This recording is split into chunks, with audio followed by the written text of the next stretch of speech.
Welcome to a special Halloween episode of Off the Menu. I'm Vincent Franchini from Tumblr House, here with Charles Coulombe. We have a great episode today. We've got questions on dragons, wizards, ESP, ghosts, and paranormal activity. Sounds like Halloween. Oh, I guess it is. Happy Halloween, everyone. And for those of you, just so you know, who are tempted to look at the jack-o'-lantern here and say, oh, heavens to Betsy, they're bringing Satanism into the airwaves. If you really feel that way, don't you be putting up a Christmas tree or I'll know you're worshiping Thor. And I will be watching, thanks to him. Seriously, folks, I love Halloween. My dad carved the jack-o'-lantern before me. I love the trick-or-treating. I love the ghost stories. And you got to bear something in mind. And I think before we get into the questions, I feel the need to emote. Okay. And as you know, today we're all about how we feel. Yeah. You know, well, you can see this online. Anybody will say anything they want, no matter how nasty, but it's okay because I feel good about myself after I've delivered myself of some nasty comment. So you keep that in mind, ladies and gentlemen. I do notice the comments. Anyway, seriously, Halloween may have some vague pagan roots, like some of our Christmas and Easter observances. But, and mind you, there are people like the Worldwide Church of God, Herbert W. Armstrong, who was big here in Pasadena when I was a kid, who will use that to claim that the Catholic/Christian observance of Christmas and Easter is also pagan and probably diabolical. Don't go down that path, ladies and gentlemen. You'll end up in the funny farm. The fact is that Halloween may have strange and bizarre roots, but it was Christian for a very long time. And it's only been with the decay of Christianity in the 20th and 21st centuries that self-described neo-pagans have retaken it. And if you want to believe them, that's nice, but you're historically inaccurate. I'm not saying that's a bad thing. Historical inaccuracy has made us who we are as a people. Ignorance is strength, but that's a whole other show. Anyway, the other thing you should know about jack-o'-lantern, there is a legend about jack-o'-lantern. It is a proper name, it's not just a thing. The story goes, and I believe this is an Irish legend, the Irish tend to have weird tales, because they're like weird people and stuff. Mm-hmm. Look at JFK, and do we have to go there, really? Alright, anyway.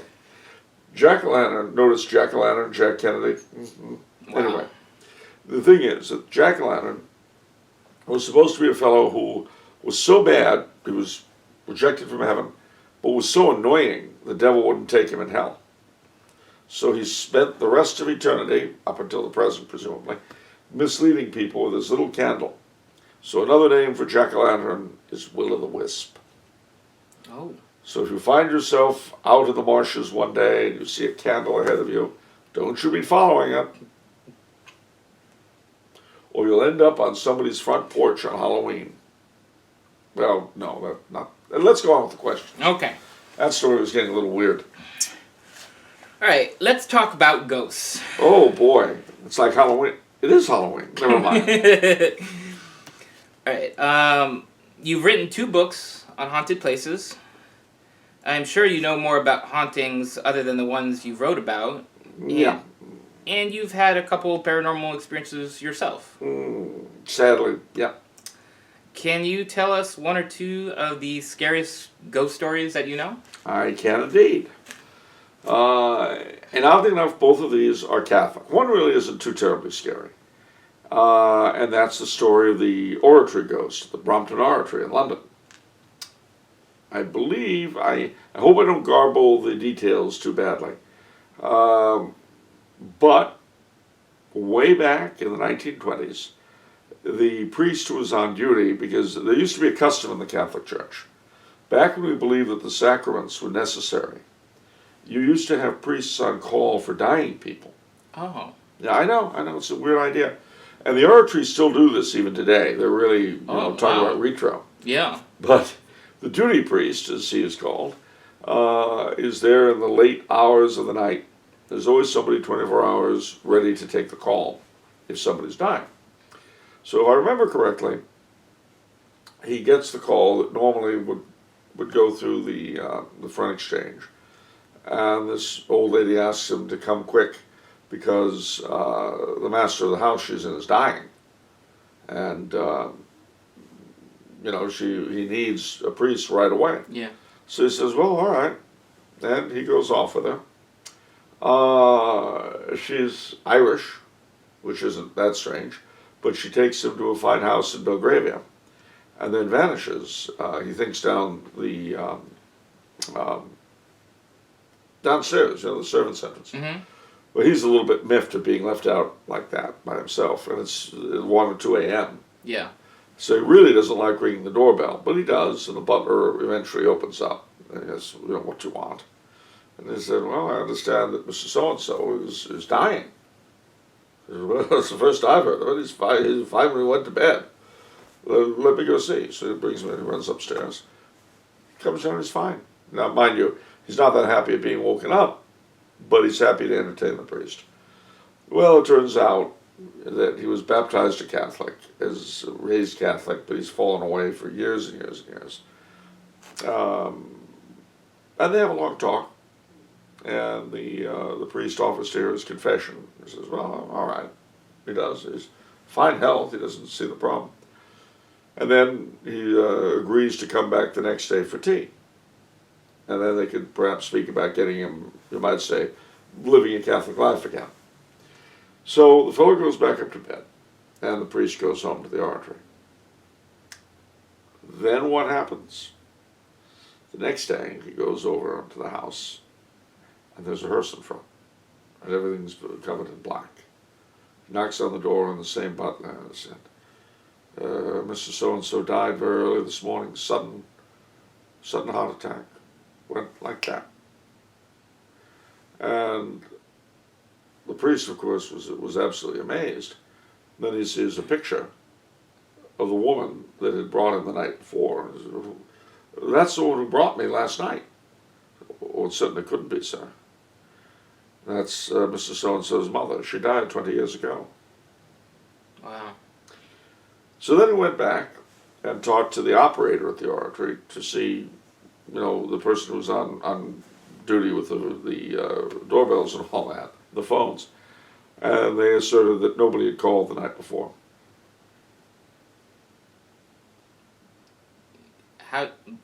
Okay, so the phone rang. In his room. In his room. Wow. But the fellow at the desk claimed that no call had come through. Wow. So, that's one story. I may have some of the details a little mixed, but that's, I think, pretty much it. The second, another little Catholic ghost story for Halloween, is a very famous one in parts of the world, particularly in West Virginia. Now, we tend to make fun of West Virginia, deliverance country. How can you tell if you're from West Virginia, your family tree has no branches, straight as a telephone pole, that kind of thing. Yeah, they make a lot of nasty comments about West Virginia, Uncle Dad, naughty Mom, that kind of thing. Wow. But actually, there's a lot more to West Virginia than that. In fact, that's small. And you get the same sort of thing in New England, all right? Some of those old Yankee families out in the sticks. Anyway, I digress. Suffice to say that near Middlesburg, West Virginia, is a place called Priest's Field, which is today owned by the Diocese of Wheeling, West Virginia, and is a retreat center. So you can go there and go on retreat. But it was originally owned at the site of a home of local farmers, and they had a tavern as well. And back about, again, I'm really terrible with dates, but we'll say about 1810 or so, and it was still fairly new settled. A young man came to the door, and they put him up, and he had dinner and all that. But back in those days when there were no inoculations and so on and so forth, people very often took sick like that. Yeah. And died just as quickly. And that's what happened to this poor guy. He got feverish, and it was pretty obvious pretty soon he was going to die. So he begged them to get him a Catholic priest from the nearest town, which was Middleburg. Well, these were good Protestant people, so they refused. And he begged them, and they refused. and he died, and they buried him. Almost immediately, they started getting problems. Poltergeist activity, salt in the sugar, things knocked around, broken, and their clothing would get snipped, as though by scissors. And as a result, the thing, the being, whatever it was called the Wizard's Clip. And that's how the story is known today. Interestingly enough, Father Demetrius Gallitzin, the great pioneer priest of the Alleghenies, was called in to see the thing, and he did. And after they tried many other ministers of different religions, and they were all literally driven shrieking for the place. So finally Father Gallitzin gets there, and everything stops. And he says the burial service for the dead man, and he says Mass for the repose of his soul. And that's the end of it. And one by one, everybody in the family converted. And eventually the last of the line left the property to the church, which is why it's called Priest's Field and why it's part of owned by the diocese today. But that is one scary little tale. Yeah. Wow. And there are a lot of them. You know, there's another one, I know you only asked for two, but a third that comes to mind. I may have said this at some other time, but in East Hounslow, St. Augustine's Church, I want to say. What state? In London. Okay. Oh, okay. Interesting story. These are all clerical tales, but a priest had taken ill. This is about, I want to say the 1890s. He'd taken ill, he went into hospital and died. He was the pastor. Almost immediately he started appearing in the rectory library, frightening people out of their wits. This went on for 10 or 20 years. Yeah. Finally, the new pastor came. He appears to him. And the new pastor demands in the name of Almighty God what the thing wants. It points at a book and vanishes. So the new pastor pulls up the book, opens it up, and in it is a list of Mass intentions for Masses that were paid for but never said, because the guy had gotten sick and got in the hospital. So the new pastor said all those Masses, plus one for the repose of the old priest's soul, and the ghost was never seen again. Wow. Yeah, those are good stories. It reminds me of one of the ones I read in your Haunted Castles book when it comes to dying wishes. Ah. You know, it seems one of the recipes to really, if you don't get your dying wish granted, you're going to be haunting that place, chances. Well, sometimes, remember that for every 100 people who express a dying wish, the vast majority of them, they snuff and that's it. Yeah. This one was, I don't remember, I think it was in England, it was gentry class house, and the dying wish in this story was this lady's head had to always be on the property. Yep. Otherwise there'd be trouble. And and so, they buried her. I think they did it normally, and she started haunting the place like crazy. And they come up, I forgot the rest. Well, they ended up walling it up taking the skull and just sticking it in the wall and covering it up. And then everything stopped. And yeah. So, don't ask me. I don't know. It's like Jeremy Bentham, who was a famous utilitarian philosopher, and was also a fellow of one of the learned societies in London. I forget which one. You can look him up, though. Bentham looks like Bentham. And you can see his body on display now. His skeleton was dressed in clothing, his head encased in a wax likeness, and a hat put on his head. So the terms of his bequest to this academy was that all the money he gave them, his bequest, that he be kept there, dressed as I've described, and visible, so you could go see him today. Wow. And that he'd be at all board meetings, he'd be in attendance, and that his name would always be called off as Jeremy Bentham, present but not voting. Well, At some point, at some time, so the story goes, one of the new presidents of the organization kind of got sick of looking at this thing, and he had it taken down, put away, and immediately poltergeist activity started. Things started flying around and all this, and he said, "You know what? If that's the price of peace," so you can see him now. Wow. I mean, there are a lot of stories of this sort, and the thing is, you ask yourself, well, why would it happen on this occasion, not Yeah. then? There was a very famous writer of ghost stories called M.R. James, Montague Rhodes James, who was a famous scholar and the provost of Eton College in England, but also a crackerjack writer of ghost stories. And he was asked if he believed in this sort of thing. And his response was about the best I've ever heard. He said, "These things happen, depend upon them, but we do not know the rules." Mm. And we don't. And really, you can expand that further to every aspect. I mean, why does Our Lady appear here and not there? Why is this one given a miraculous healing at Lourdes, but not that one? Yeah. There are reasons for it. It's just that we don't know what they are. And to us, it looks frightfully capricious. It's not really. We know our faith teaches us that all these things have a reason, a point, and a plan. But we can't know what it is. Okay.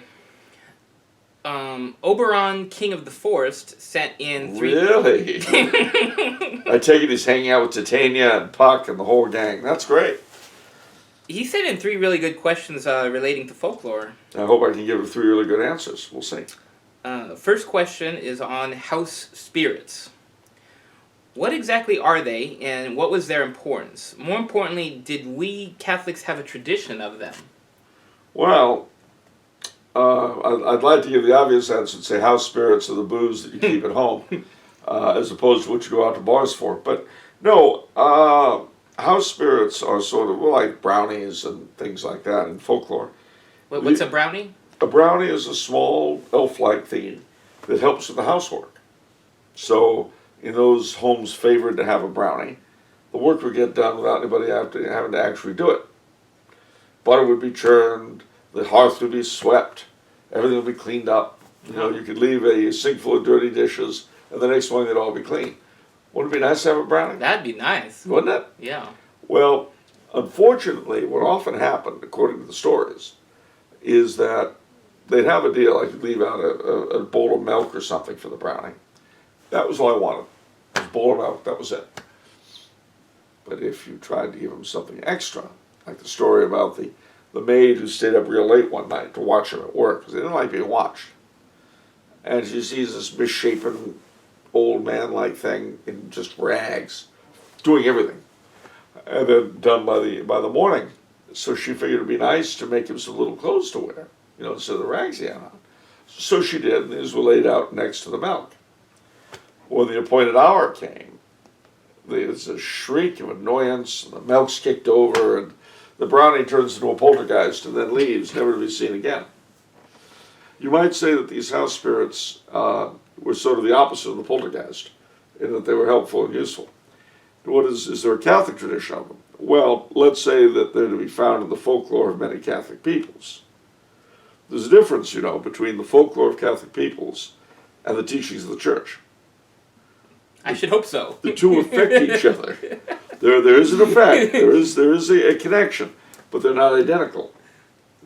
Otherwise we'd have to think that bingo came from God. Okay. I would not want to think of a God who would make bingo absolutely essential to anything. I don't hate bingo. I gotta make that clear. I don't think it's an eighth sacrament, that's all. Okay. Second question on wizards. We Catholics are no stranger to them. From Merlin to Gandalf, we have some of the very best and most famous examples of this archetypal figure. This makes me wonder, did we Catholics ever have an actual tradition of wizardry long ago, or was it just more of a literary trope of ours? Well, we go back to the realm of folklore. A wizard, of course, is what? A wizard is a practitioner of magic. But what's magic? Magic, according to the medievals anyway, was the accomplishment of ends out of all proportion to the means employed. So if I hold my hand out toward that DVD and the DVD comes rushing into it, that's magic. The type of magic depends upon the agency I have used to bring that to my hand. Do I have some strange inner ability? Have I conjured a demon? Did my guardian angel do it? Did a fairy-like thing do it? These are the different branches of magic dependent upon the agencies used. The practitioners of this sort of thing were called wizards. It's one name for them anyway. Now, did they actually exist? Did magicians really exist? Well, yeah, they did. Did they actually accomplish feats like that? That's another issue. But certainly people claim to be magicians. They tried to. And folklore, again, attributed to certain people from Merlin all the way down to figures like Roger Bacon, various magical powers. Was any of this true? I don't know. I wasn't there. Okay. So there wasn't really. I mean, when I think of wizard, magician, I think satanic immediately. Well, certainly there was a branch of magic that had to do with invoking demons, or evoking demons. There's a difference between invoking and evoking, in case you're curious. You invoke angels, which means you ask them to appear. You can't force them to do anything because they're good. You evoke evil spirits because they said in those days you could force through the almighty names of God, through various sacramentals and so on and so forth. Not something I'd recommend you do, by the way. Oh, okay. Just in case anyone's thinking, I think you should go to 50 Famous Wizard School and get your degree. No. Because again, just as you don't want to go to seances or play with Ouija boards, believe me, ladies and gentlemen, you do not want to step into this area. You really don't. Back in the 60s, which of course was when I first came to life and against which I have to judge everything, ESP was big. Everybody was talking about ESP. It was the age of Aquarius. And the moon is in the 7th house. No? No, all right, well. Generational gap. Yeah, okay, never mind. But you guys out there, you know what I'm talking about, so you'll sing it, and then maybe do the whole let the sun shine in. Right, anyway, we'll move along. I don't want to seem even more antique than I am. But the thing was, at that time, there was a great deal of talk about ESP. Well, extrasensory perception, the sixth sense. It is a fascinating area. Certainly a lot of what people claim to accomplish through ESP and that sort of thing once upon a time would have been called magic. I would recommend our listeners to a book by the abbot Alois Wiesinger. There's a name for you. It looks like Alois Weisinger. Called Occult Phenomena, in which he deals with these things from the Catholic point of view. I'd also recommend, by the way, Sir Sean Leslie's Ghost Book. There is a school of thought amongst Catholics who think about these things. There isn't a school of thought amongst Catholics who don't think about them. But those who do theorize that possibly flashes of intuition and dreams that foretell the future and all that are remnants of the way that human beings do things before the fall. And that one person might have more of them than another, the same way one person can play the piano by ear. It's a talent as opposed to a thing. I don't know how true any of that is, but it's an interesting possibility. I was listening to a recent talk you did on angels, demons, and the unseen, and in that talk you were talking about premonitions a lot, and how people get premonitions at random, and you told the story about I guess this fellow being warned about Franz Ferdinand's death beforehand. Yeah, before. And it was signed. So. Well, that's a good story, and it's worth repeating. Bishop Lányi was a Hungarian bishop, and he had been the tutor of the Archduke Franz Ferdinand, who of course was the heir of Franz Joseph, the Emperor of Austria, and whose murder at Sarajevo touched off World War I, whose 100th anniversary we're still celebrating, if that's the word for it, right now.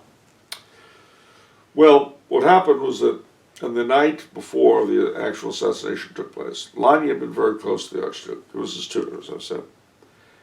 And that night, the bishop had a dream. In his dream, he woke up, got dressed, went downstairs, and on the silver platter where the mail would be put was a black bordered envelope with the archducal coat of arms. So he cuts it open, and it's from Franz Ferdinand. And he opens it up, and on one side there's a weird sort of black and white motion picture in which Franz Ferdinand and his wife are being shot in a car. And on the other, written in the Archduke's hand, is the note saying basically, Your Lordship, I regret to inform you that my wife and I have been assassinated in Sarajevo this date. Please pray for the repose of our souls. And then signed Franz. Well, he woke up, and he was so horrified by the dream that he sat down and wrote an account of it immediately. Then he put it away in an envelope and went back to bed. So the next morning he gets up, he goes downstairs, and to his intense relief, there's no letter at all in that silver platter. And he has his breakfast, and all seems well. But then the news comes later in the day about the Archduke. He was running back upstairs, opens up the envelope, read what he had written, which was what I've told you, but he wrote down what the Archduke had written in the card. What he didn't realize was that he had written it in Franz Ferdinand's handwriting. Wow. In the immortal words of Dickie Lee, strange things happen in this world. That's sort of the icing on the cake. I mean, okay, he saw the future in a sense in a dream, but the icing on the cake that makes it creepy is the handwriting part. Yeah, the handwriting is creepy.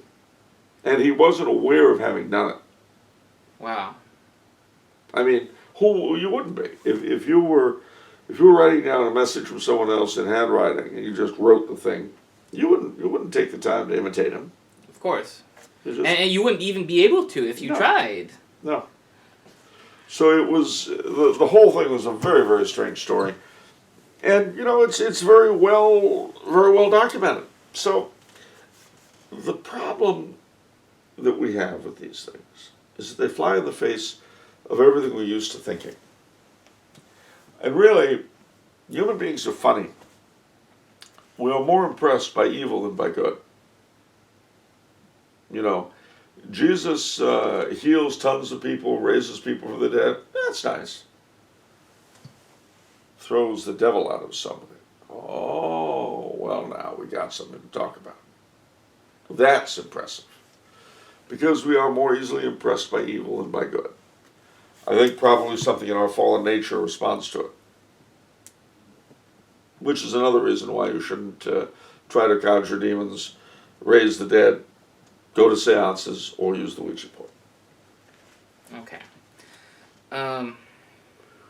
Last question by Oberon is on dragons. They're delicious, especially this time of year. Okay, in Christian culture, dragons are usually symbols of evil, but with a few surprising exceptions. I read that in the British Isles, the dragon also symbolized power and authority. And then you have the red dragon symbol of Wales.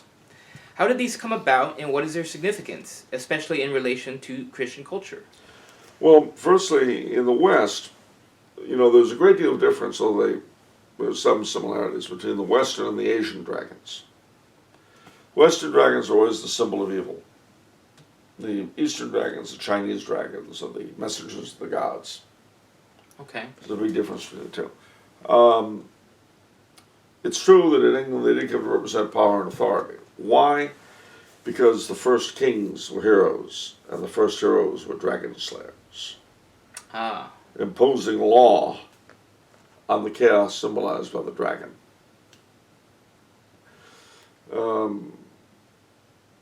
So that's really, in a nutshell, that's the connection there. The dragon, of course, is cited in the New Testament as a symbol of Satan. You know, Michael struggled in his angels against the dragon and his angels.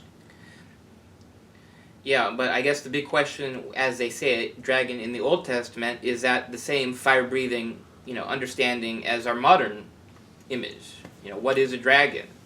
I mean, the big question is, the I dragons haven't as we... seen Pete's, so it's hard for me. Pete's Dragon, the movie. No, I saw the movie, Oh. but I haven't actually seen Pete's Dragon. Oh, I see, of course. Or Bob's.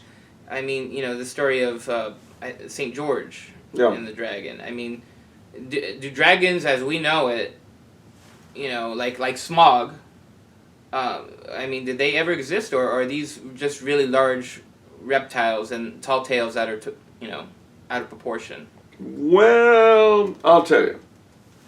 In this area, as in so many others, I'm kind of agnostic. Ah. In that, well, most people today, I think, would probably say, no, they never existed. Mm-hmm. Yeah. I'm not so sure. Hmm. I'm not sure they did, but I'm not sure they didn't. Why, you ask? Well, you didn't, but I'll answer the question anyway. Yeah. The reason is that I'm not so sure they didn't exist is simply because we have so many accounts of them written in like city chronicles and things like this as having appeared over cities at different times.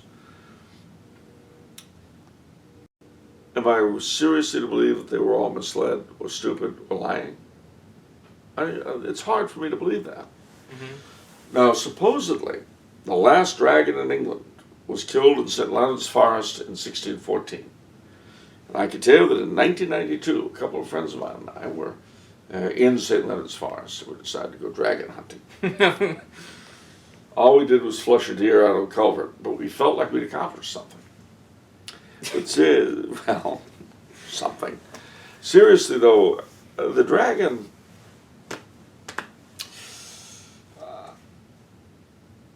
it is very difficult for me to believe that there's absolutely nothing to it. Okay, how about this? How about let's talk about one aspect of a dragon. Let's talk about the fire-breathing aspect. Where did that come from? Well, there are a lot of theories. I've seen, and there's an Eastern Orthodox priest who's a great one for, I forget his name, was a great one for arguing for the historicity of dragons. It might have come from poisonous breath, like the Gila monster has. Or just a diseased bite, like the Komodo dragon. Yeah. I don't know, maybe it was real fire. I wasn't there. Okay. I mean, again, what's funny is that when you say that you admit the possibility, people presume you mean it's absolutely true. No, I don't know. I find it hard to believe that there's nothing to it. But how do you explain the seeming lack of empirical evidence? But I have to emphasize seeming. Because, on the other hand, how do you explain all of the accounts of chroniclers and so forth? Well, they were all lying. Well, that's an explanation. Whether or not it holds water is another issue. Okay. Our last question is from Amadon. To what extent has the church commented on the paranormal? Dowsing, ghosts, Bigfoot, centaurs, reincarnation, ESP, Wookalars, etc. What boundaries has she set for us in what can we believe? Oh boy. I assume if a cloudy floating image says she's your saintly aunt, it probably isn't. Similarly, if a gang is Sasquatch are hurling rocks at your house, it's better to hunker down and pray the rosary than venture out and try to reason with them. Well, I really like the last two very, very, very much. See, and that's the thing. So many of these things are difficult for one to accept unless one ends up encountering them. Mm-hmm. And again, I'm supposed to believe that everyone who claims to have encountered them is insane or lying or this. I don't buy it that they're all that way. I'm willing to admit, especially in today's society, that there's a large number who are. But It's just hard for me. Now, as far as what the church teaches, there are a couple of distinctions that have to be made here. One is that the church does not actually teach authoritatively anything other than those truths that are necessary for us to save our souls. All right? And that's an important thing to understand. Outside of that province, she encourages learning. She encourages finding out more and more and more about the world we live in, both its visible and invisible elements. But she does not require our belief or disbelief in anything save what will get us to heaven or not. And that, on the one hand, is huge. Yeah. But on the other, is small. Because there's so many other things that just aren't really, well, I mean, they can be involved at like second and third hand, as it were, but they're not initially involved. I mean, for instance, you know that one of the languages in Nepal is called Gurkha. No. Well, it is. Have you ever met a Gurkhan person? No. Do you plan to go to Nepal anytime soon? I don't think so. Hang out with some Gurkha soldiers? No. So I'd say there's a good possibility that you will never encounter a Gurkha or a Gurkhali speaking person in your life. Probably. Okay. What is the church's teaching on the existence of Gurkhas and their language? Well, that doesn't have, as you say, secondhand impact on perhaps faith. Yeah. And it's not something, the thing itself is not something the church would ever rule on. Just like the church will not rule on the table of elements. The church will not rule on Gresham's law in economics. Okay, but the church does rule on apparitions. Well, it does, because those directly have a connection to one's salvation. Why?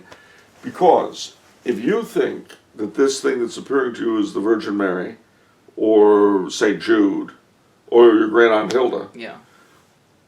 and you believe anything it says, and then it's telling you things contradictory to the Catholic faith, it's going to help you go to hell. Okay. We don't want that. So that's why the question of apparitions pertains to the church directly. There seems to be an indirect endorsement of certain apparitions. In the other video that I've cited before, you talk about the Museum of Purgatory. Yeah. And so that seems like an endorsement where you've got, burned hands on wood It and is. stuff like that. It is, but remember something else too about the church's endorsement of apparitions or anything else in this area. The church, when she endorses an apparition, she doesn't say you must believe it. She says it may be believed. Oh, okay. You know, a Catholic does not have to believe in Fatima, does not have to believe in Lourdes, does not have to believe in any of these things. He should. Yeah. Doesn't have to. So, I have to get that out there, that the church only makes authoritative teachings about things that are really necessary for your salvation. Now, that having been said, that doesn't mean that prominent Catholic theologians, and sometimes even popes, like Benedict XIV, who was a great scholar, might not write about this kind of stuff. Mm-hmm. Indeed, they may. But that's not the church writing about it. Ah, okay. I mean, if St. Thomas Aquinas writes, or St. Augustine writes a story of a haunted house, which he did, all right, that does not make haunted houses part of Augustinianism or something you have to believe because St. Augustine said so. But he's a doctor of the church. Yes, I know he's a doctor. I know. But he may have been factually wrong, or not. He may have been right. But his being a doctor of the church does neither contributes nor takes away one iota of authenticity. Okay. I wanted to talk about Saint Jerome, because Saint Jerome has a very interesting account. It's an obscure account, and it begs a lot of questions, and I think it's fascinating. So could you tell us about? Well, yeah, this is life of St. Paul the Hermit. St. Anthony the Abbot was going to go see St. Paul the Hermit, and he was first accosted by a centaur, which let him know that he'd gone into a strange neighborhood off the county road, as it were. And then he kept on walking around to a fawn, not Mr. Tumnus from Lion, Witch, and the Wardrobe. And the fawn asked for his prayers, and claimed that his people were physical, but didn't really know their origins or their fate, or whether they had souls. So he did. He said a prayer for them. It's hard to say. That's the story that St. Jerome wrote. He describes the fawn in detail. I mean, Yes. our understanding of fawns in centaurs, is it largely based on St. Jerome's account, or No. is it before? No, before. Okay. But yeah, it is very detailed, and so is the centaur, who is a similar being in this strange waste. And now, the obvious question is, Yeah. did this happen? St. Jerome thinks so. Now, I wasn't there. Yeah. But the real question is, could this happen? Yeah. Not even did it, but could it? I mean, if you have a letter from St. Martin of Tours describing how his head was actually a marshmallow, okay, maybe St. Martin of Tours, but that's not true. All right, his head was not, is not, and cannot ever be a marshmallow, even though it's St. Martin of Tours saying so. So the real question is, can this be? Again, I have my suspicions, and based upon study of folklore, and my suspicions are if big if this stuff exists, my suspicion is that a lot of the phenomena we've observed under different guises in history, centaurs and fauns in ancient times, the fairies and elves dancing on the green with their castles on the hill in the Middle Ages, and believe it or not, UFOs with their abductions today are all the same people. Some sort of strange race with whom we share the planet, and who are shapeshifters, and who, for whatever reason, model themselves after our dreams. Wow. But I don't know if any of that's true. The big question, I mean, if it was true, the big question to me is, are these people fallen? Are they of God, or are they of Satan? Well, that's what is their purpose? That's a very good question, and many people try to answer. I'd recommend Ludovico Sinistrari's book,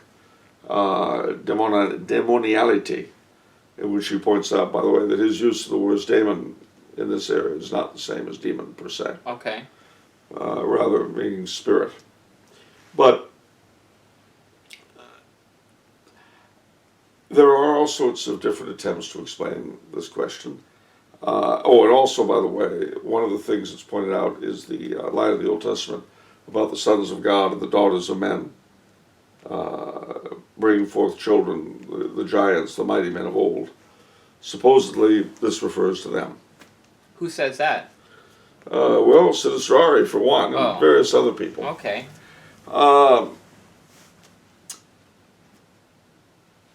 Basically, one looks at the story of Saint Jerome tells, the fauns said they didn't know what their fate was.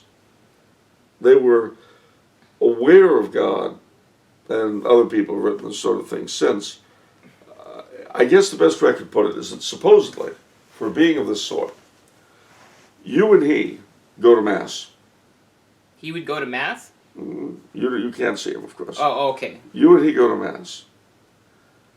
You believe, by virtue of revelation, in transubstantiation, but you don't see any difference in the bread and wine. Nevertheless, you know that it's being transubstantiated for you, for your salvation. Now, supposedly, for some of those who have written about this kind of stuff, such a being would go in and would be able to directly apprehend transubstantiation. Wow. But it doesn't apply to him. They have no revelation. They don't know what happens to them when they die. They don't know if God has anything in store for them. And that was the gist, by the way, of what the faun told St. Anthony the Abbot, which is why he asked them to pray, because they don't know what the future holds for them, or if. Wow. Now it's an interesting thought. It is. And you can see that it's sort of influenced to a degree Tolkien's view of the elves. How is that? Well, you remember in Lord of the Rings, the doom of men, which the elves called the gift of men. Well, they could go to Eldamar beyond the sea, but they didn't know really what happened to one of them if they were killed. Oh. And some of them were killed, you remember. Yeah. And according to the Silmarillion, it says that some thought they went to the gardens of Mandos, but they didn't really know. So I think that that's kind of a reflection. I don't know, and certainly any Tolkien scholar out there who knows better than I do can tell you. But I suspect, because Tolkien knew real fairy lore. I mean, by real, I mean authentic folklore. Yes, ladies and gentlemen, J.R.R. Tolkien was with the fairies. He frequently came to Los Angeles. No, not that kind of fairy. Will you stop? Sorry. What I was trying to say was that, in truth, he was very closely acquainted with the authentic folklore of these things. And he used it a lot. Not slavishly. Not, I mean, the elves of folklore are not what you see in Tolkien. Mm-hmm. But he would take certain elements. And one of them, it's just like his dwarves are not the dwarves of folklore. But elements, bits and pieces. So, I don't know if such creatures exist. But as I've said, with dragons, with anything else, I am agnostic. Agnostic. That means to say, I don't know that they exist, but I certainly don't know that they don't exist. I really don't. I wouldn't stake your head on their existence, but I wouldn't stake your head on their non-existence either. Okay. And that is how I feel about them. Okay. That's it for this episode. If you enjoyed listening to Charles, please subscribe to the Tumble House YouTube channel. If you'd like to send Charles a question, you can contact us through the Tumble House website. We'll see you next time. And I would just like to say for our silent partner here, Happy Halloween.